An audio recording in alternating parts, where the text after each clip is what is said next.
magkaisa tayo, ibagsak ang Rehimeng Marcos! Sumisigaw kami, bumusina kayo para marinig ng taong bayan ang hinagpis, ang hinanakit, ang sakit ng dibdib at ng kalooban.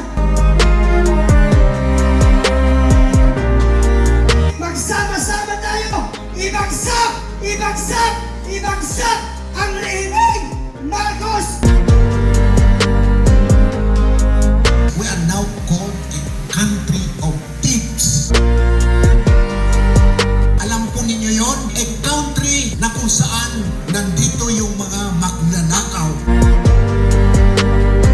Nakakahiya po yun.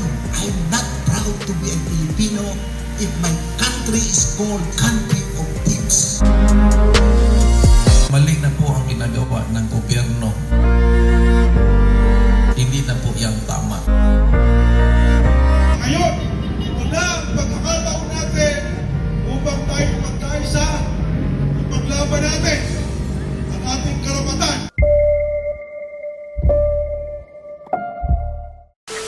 Nananawagan po ako sa kapatiran ng guardians na tayo ay manindigan. Alam natin na si Amang Abraham ay pinaglaban kay Ferdinand Sr. ang Diablo Squad. Pero ngayon, nanalo siya, napagtagumpayan niya. Kaya tayong mga guardians ay nananatili, nakatayo dito sa Pilipinas. Ngayon natin simulan ang pakikibaga para sa ating mga anak, para sa ating mga kaabu-abuhan. Hahayaan na lang po ba natin na kunin nila ang kaban ng bayan? Doon po sa aming lugarin sa Pasay, ang isang pamilya ay naknakan ng super nagnakaw. Kaya po magkaisa po tayo. Ngayon na po ang tamang panahon. Magsama-sama tayo. Ibagsak ang Rehimeng Marcos. Ipagtaguyod ang karapatan ng bawat isa. Aantayin pa po ba natin na humingi ng gatas ang ating mga anak para lang maisip natin na kailangan nating ipaglaban ang karapatan ng mga kabataan? Kitang-kita niyo naman, ayan po ang pera. Nakita niyo naman yung mga blood control. Nakakahiya. Napakaraming foreigner kanina, pero ng bawat isang Pilipino na nararamdaman ang korupsyon sa ating bayan. Kailan pa tayo lalaban? Kailan pa tayo maninindigan? Dapat po magkaisa tayo, ibagsak ang Rehimeng Marcos. Ibalik natin ang espiritu ng people power. Dahil ito lamang po ang tanging paraan para ibagsak ang ganyang klaseng administrasyon. Kami po sa guardians ayaw po sana namin makahalo dahil ang aming pong aim ang ipagtanggol ang bayan. Ngunit alam po natin na baluktot na, sagad-sagad na ang kanilang pagnanakaw sa ating bayan. Simpleng pagnanakaw is snatcher, kulong. Pero itong mga to, bilyon-bilyong piso, kailangan pang imbestigahan. Kitang-kita naman, may ebidensya, may testigo, pero walang maipakulong. Lihis na lihis sa usapan para wag silang makulong. Natatawa nga po ako, minsan nakapost sa Facebook, ang sabi doon, buti pa si Congressman Saldico, anim ang chopper, may jet, pero yung ating naval base, walang pang-responde ng helicopter. Di po ba nakakainis? Sila-sila na lang ang nakikinabang sa kaban ng bayan. Bumili ka ng tuyo, dati 4 na piraso, 10 piso. Ngayon, 2 piso, 2 tuyo, 10 piso. Hindi nyo nararamdaman yan. Hindi yan nararamdaman nila. Tayong mahihirap ang nakakaramdam yan. Bakit hindi tayo magsama-sama? Ngayon natin ipakita ang tunay na kapangyarihan ng taong bayan. Dahil tayo naman ang nagluklok niyan, maraming nagsalita, merong nagsalita na sila pa ay sumuporta sa tao na yan.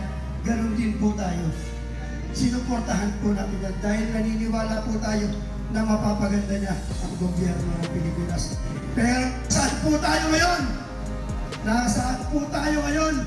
Nasa kahihiyan, tambak ng kahihiyan, hindi makatingin sa kapwa nating tao, lalo-lalo na sa mga politiko. Dahil sobra na ang pagnanakaw nila sa kaban ng bayan. Sana po maintindihan natin kung bakit tayo gumagawa ng ganitong pagkakataon para marinig ng sambayanan ang sigaw ng taong bayan na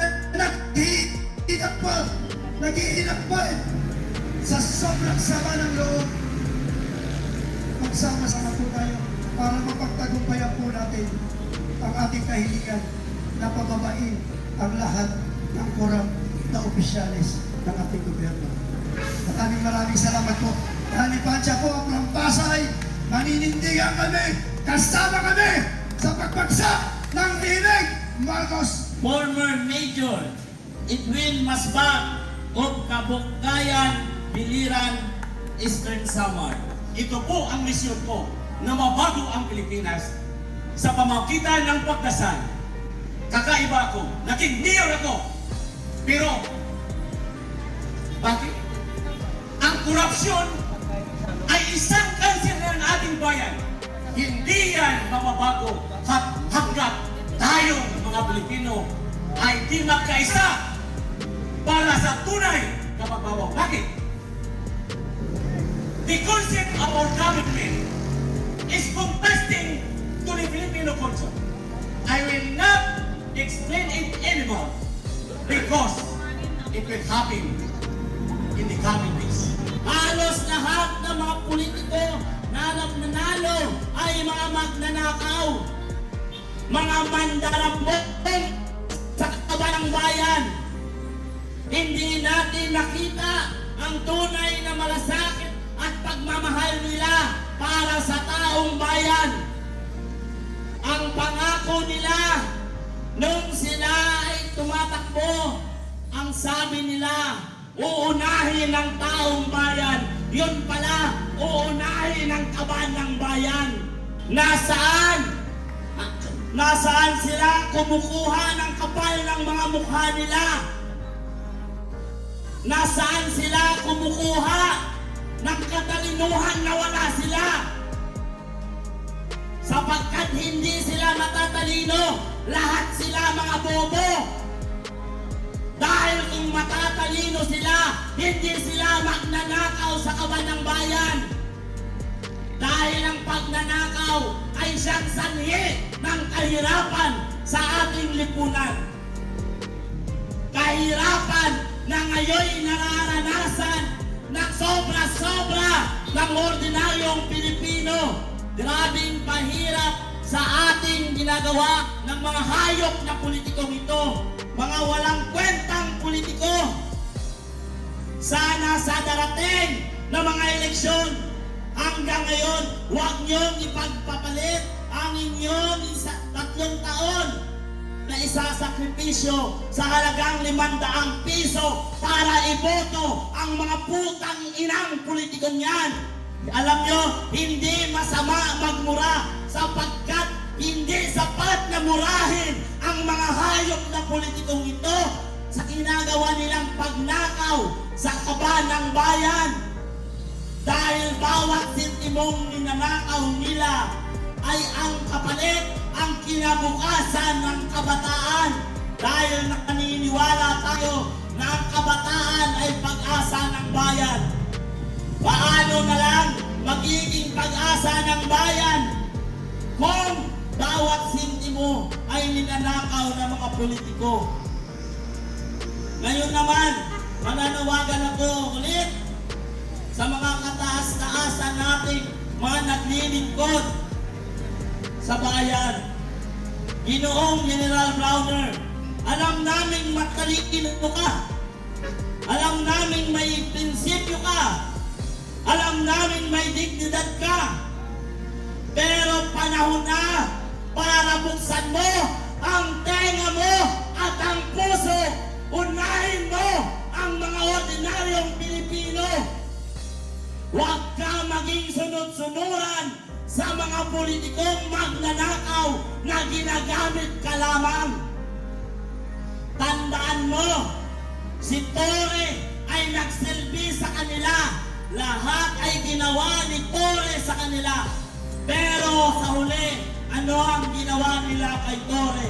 Yan ang tandaan ninyo. Kahit anong gagawin ninyo ng kabutihan, makagustuhan ng kahayop na politikong yan, sa huli ay kayo ay pahihirapan.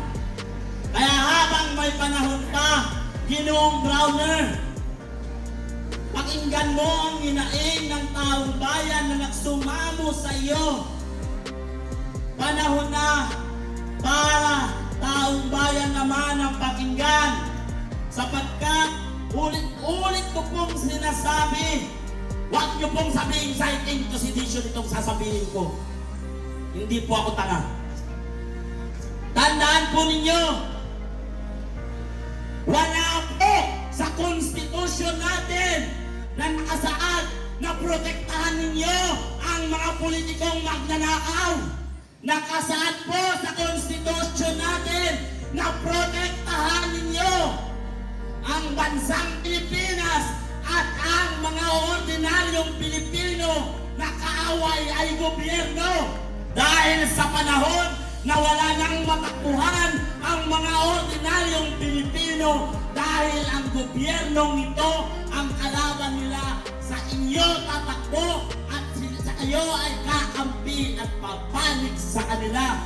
At sa mga politiko naman, huwag niyong gamitin ang kaba ng bayan para takpan ng ang mga mata ng mga nagsisilbi sa bayan.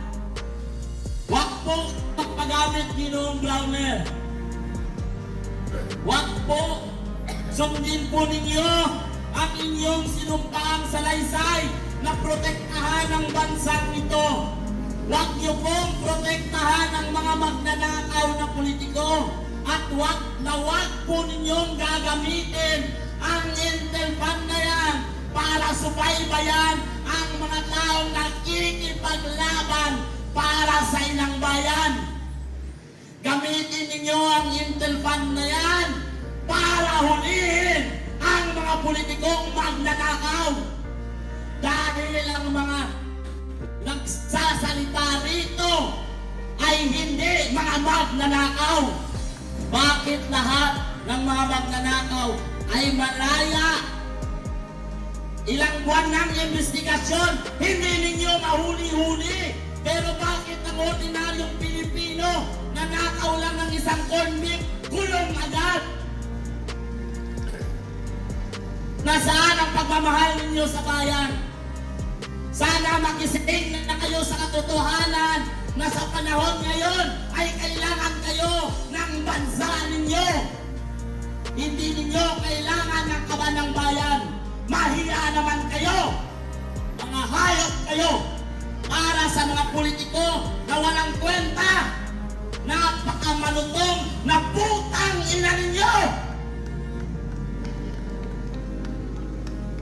Wala kayong kwenta sa bansang ito para kayong mga anay na patuloy ninyong sinisira ang bansang ito. Kayo mismo ang gumagawa ng paraan para mag-away-away ang mga Pilipino. Kasi kung may matino tayong gobyerno, wala sanang kaliwat ka ng rallying nangyayari ngayon. Dahil sa walang katinuang gobyerno, mag-iisang buwan na kami sa kalsada na nakipaglaban sa mga politikong magnanakaw. At hindi kami titigil hanggat nariyan pa ang mga putang inang politikong yan. Yan ay tatandaan po ninyo. At kung ang pakikipaglaban namin ay siyang tatapos ng aming buhay, hindi po kami natatakot. Dahil ang karangalan namin na ipaglaban ng bayan ito. At kung sila man ay mamamatay, ano ang karangalan ng meron sila? Tapos ililibing pa sila sa libingan ng mga bayani? Putang ina nila. Ngayon po, pumunta na kayo dito makiisa at tapusin na natin ang labang ito. Paalisin na natin ang mga magnanakaw ng politiko. Hanggat hindi natin napapalay sa mga magnanakaw ng politikong yan, ay paulit-ulit na magnanakaw sa kaban ng bayan.